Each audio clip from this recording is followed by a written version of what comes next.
Hey guys, Briangoesblu. And Coco too. I think we have another movie shoot vlog for you tonight. And tonight we're seeing Late Night with the Devil. The Devil. Yeah.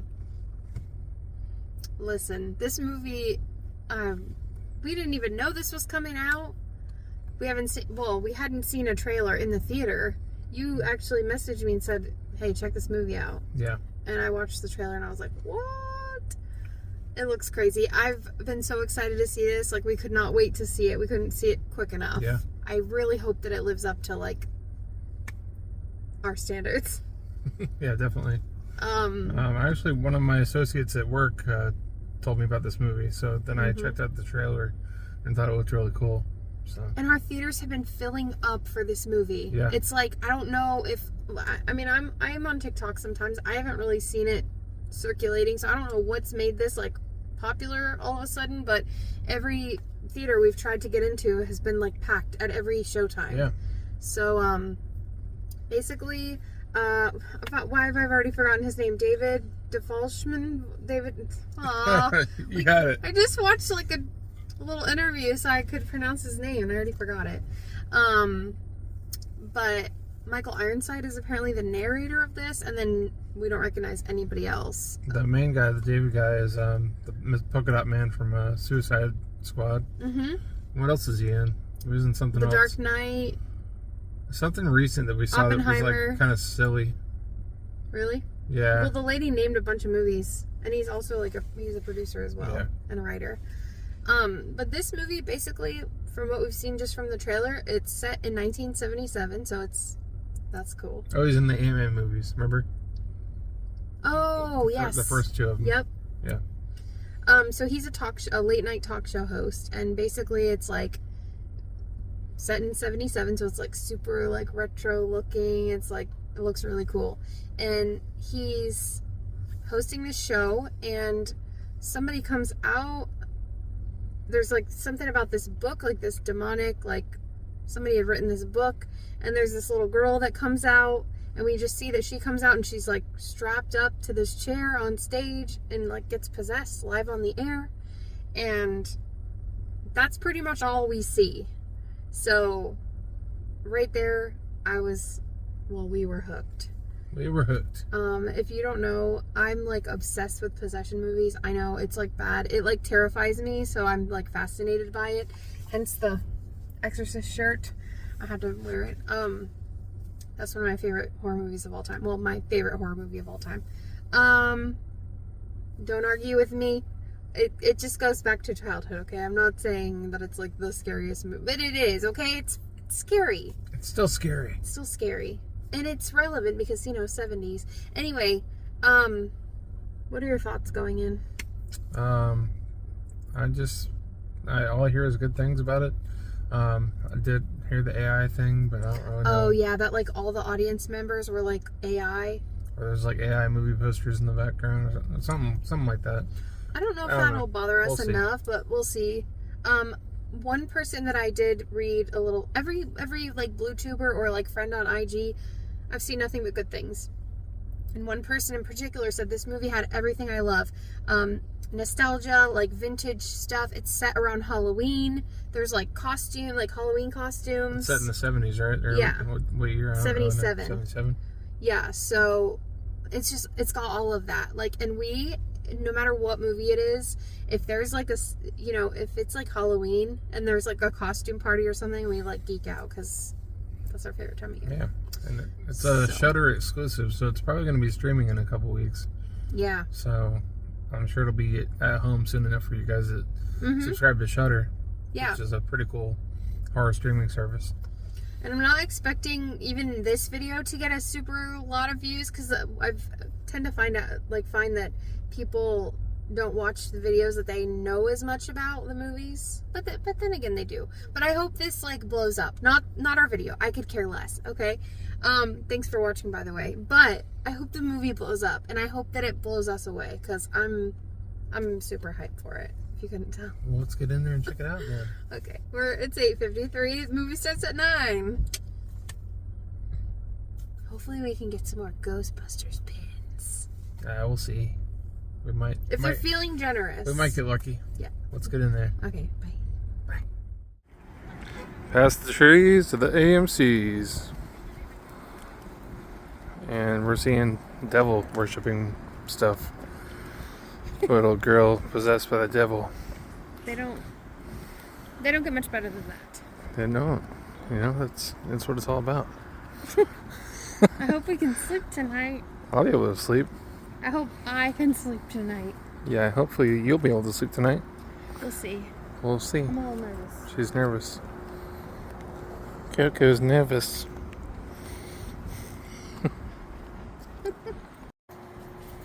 We just got out of seeing Late Night with the Devil.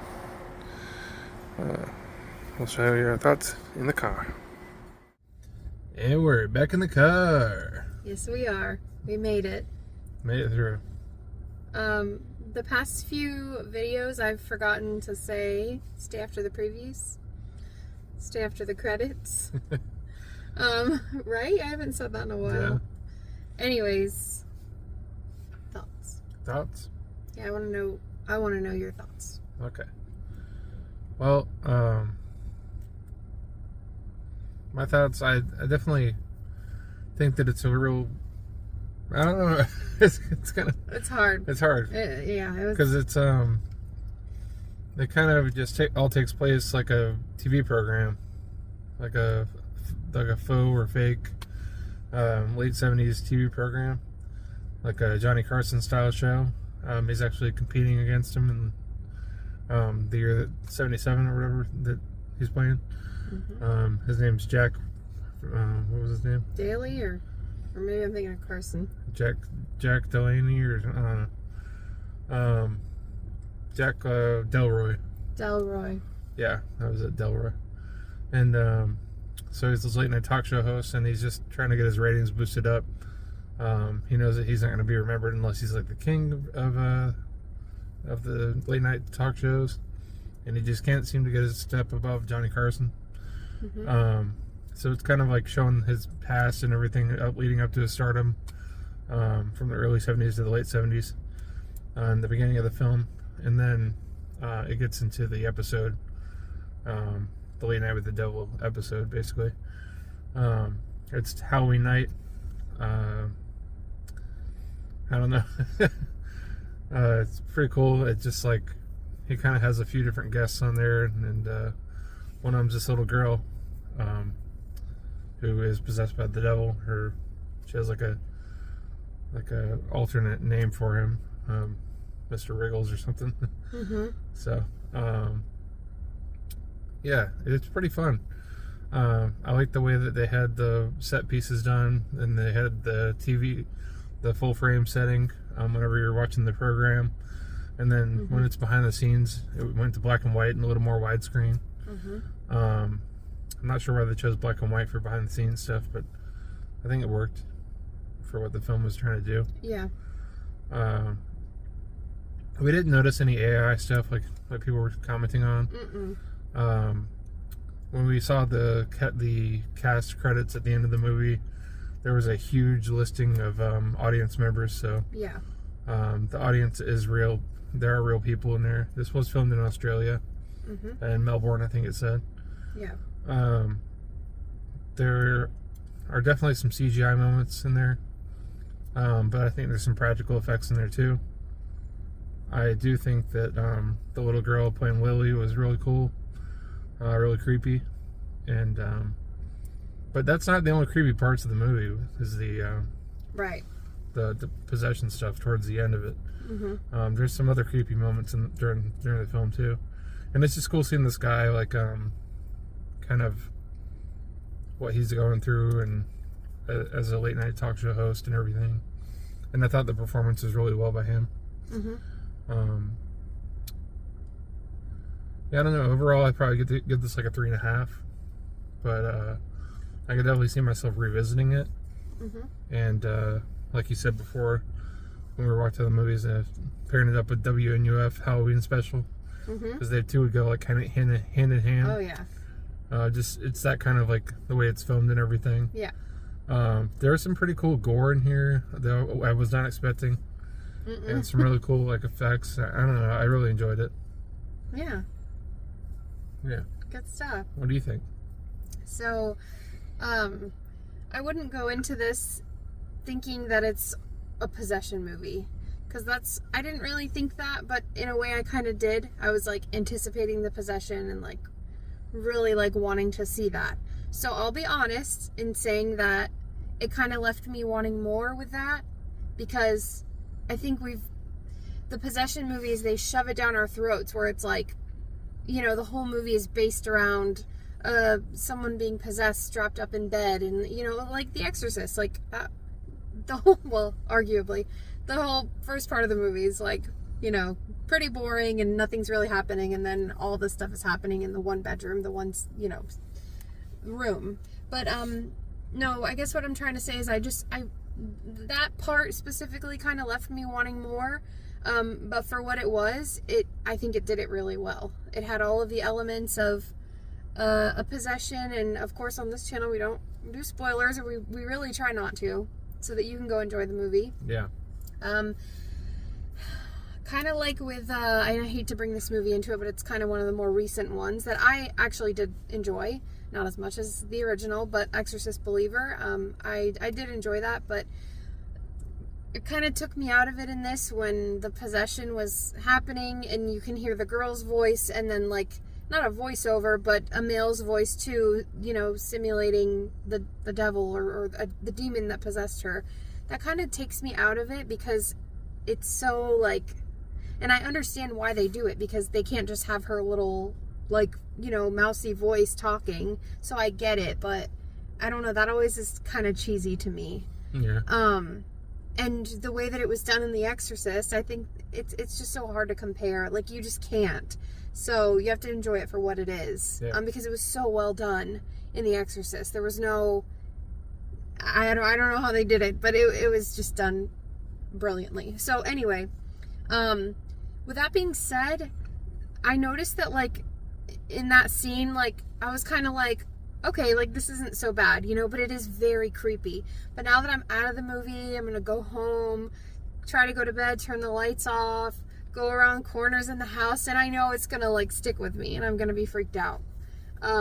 So it did its job in that regard. I had to just like get the possession part out of the way.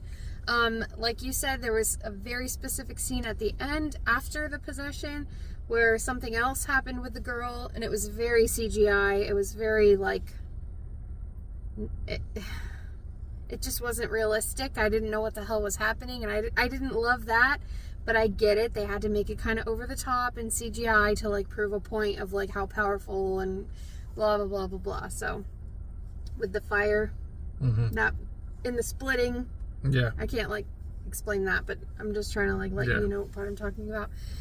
So I thought that part was pretty cool.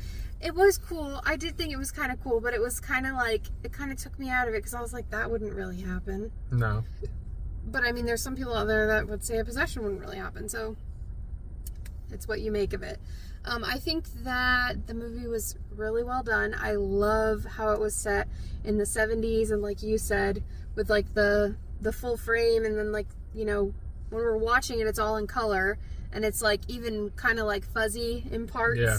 Like we're watching, and he's talking like to us, like we are the audience, which is really cool. I really like that. You don't see that a whole lot, or I haven't. Yeah. And then yeah, of course, when the cameras stop rolling and they go to commercial break, we don't see commercials like we're watching the TV. We're behind the scenes and everything's black and white. So yeah, this host has like a troubled past, and we kind of see him go through that, and then he like makes a comeback. I think it was really cool how he, you know, pulled out all the stops for like this Halloween show, like you said, to get his ratings up, and had like a medium in there talking to families, and he was kind of like hokey, like it was kind of like, okay, this guy's like not for real. But something ends up happening with him, and you know, like, okay, there's some stuff going down, and they don't really say if he's affected by the girl that's like possessed, but I think you can pretty much deduce that that's like what happened. And then there's this other chode. There's this guy who's like, I don't even know what he was, a parasite. He wasn't the parapsychologist, the the girl, what the doctor was with the girl. Yeah. Oh, which we didn't mention. So with the little girl, there's this like, I think she's a parapsychologist. She has like a PhD, and she actually, the little girl came from this like culty situation where they were like doing sacrificial things for the devil, and they burned the house down, but the little girl's the only one that survived, and so this parapsychologist takes her in as a patient, but also like I think adopts her. At the age of 10, I'm not sure how old she was as we were seeing her, but 13 maybe. So she's like studied her and gone through all these things with her, and she can actually like evoke the possession, like she can make it happen. So the whole point of them being on the show was they wanted her to evoke the demon like live on TV. So, and then I think, you know, we know Jack had like a wife and she passed away sadly, but I think they were implying that there was something between June, the doctor, the parapsychologist, and him. Yeah. Because they were getting kind of close. Yeah. But anyway, so that was that. And then the guy I'm saying was like a chode. He was like, I don't think he was a doctor. He was like a magician or something. And he was like just trying to prove everybody wrong. Like, oh, the medium's not real. The possession's not real. And then he like hypnotizes somebody. And that's when all the crazy gory stuff happened. That like really, I was really surprised by that too. Yeah. All of the gore. That was impressive. And then what I did notice at the end credits is there was like all original music written for this, and I don't recall it being like music that was like sung. It was just kind of like background music, but it was titled like with each scene where something was happening. I don't know. Check it out. It was cool. But I agree. I would give this a 3.5. But I know I know we'll revisit this. Yeah. And maybe do a double feature for Halloween. I think it'd be a really fun one for that. So yeah, if you're like into, what would you call this, like a timepiece, like a 70s, would it be considered that? I don't know. If you're into like the nostalgia of like old vintagey like Halloween, like all of the like a vintage some of the 70s. Yeah, some of the audience members were like dressed up for Halloween in like the old timey kind of costumes, and just like seeing the way that it was presented on the TV for that time. I don't know, it was kind of cool. Yeah, it was. And of course, if you're into like paranormal stuff and especially possession, like I think it's at least cool to check out once. I know, I personally really loved it. I think it was really well done and different, you know? Yeah. So, yeah. Yeah. I think I covered everything. I'm not sure if I missed anything. I think you did pretty well. Thanks. Oh, and then we had Michael Ironside, who was narrating like the beginning of it, talking about like Jack's life and stuff, and that kind of ended, and we were kind of just like the viewers, if you will. But yeah, I think it's really cool. I think if I saw something like this on TV, I'd be super skeptical. Like I'm one of those, like in real life, but like watching stuff like this, knowing that it's like, you know, a movie, kind of makes it like, okay, yeah, that's believable. I don't know. I'm not saying I don't believe, because I do. I'm a big believer in like all of that kind of stuff, but she believes. It's also really scary to believe in that too, for being honest. Yeah. So yeah.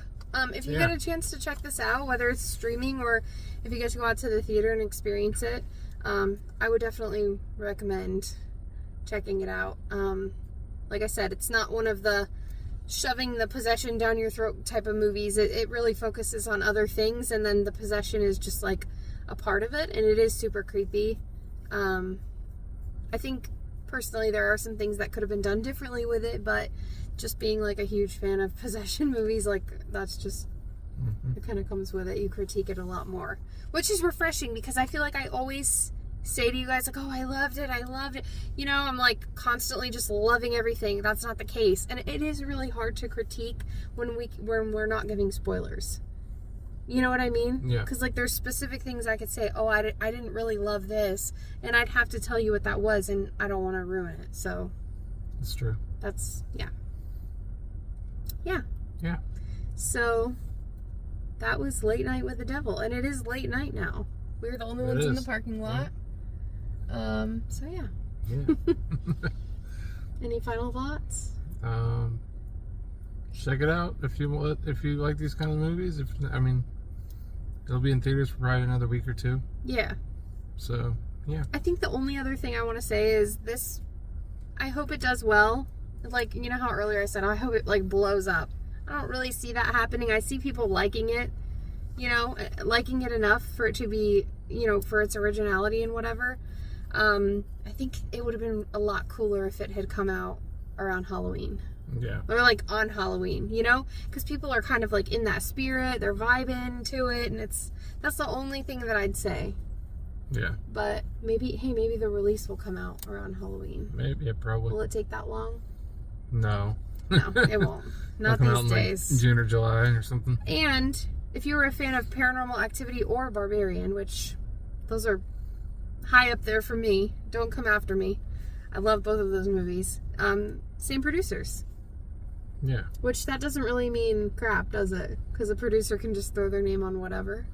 Pretty much. Okay. Well, having Barbarian and Paranormal Activity on the movie posters enough for me to be like, oh yeah, I want to see that. I like Barbarian more than I like Paranormal Activity. Yeah, I do. Now I do too. But Paranormal Activity, the time that I saw it, had such an impact and was such like a big thing for everybody. Yeah. Nobody had like really seen it done like that before. Yeah. So, I don't know. Let us know if you go check this out or if you watch it on streaming. Doesn't matter how much time has passed. We go back and check the comments. Even if we don't respond to all of them, we're liking the comments and we're reading every single one of them. We are. So, yeah. Thanks for everything. I think yes. Thanks for everything. That was kind of vague and random. But, no, seriously. It's just late and we're tired. But yeah, thank you for always clicking on the videos and hearing what we have to say. Briangoesblu. And Coco too. Signing off. Bye. Bye.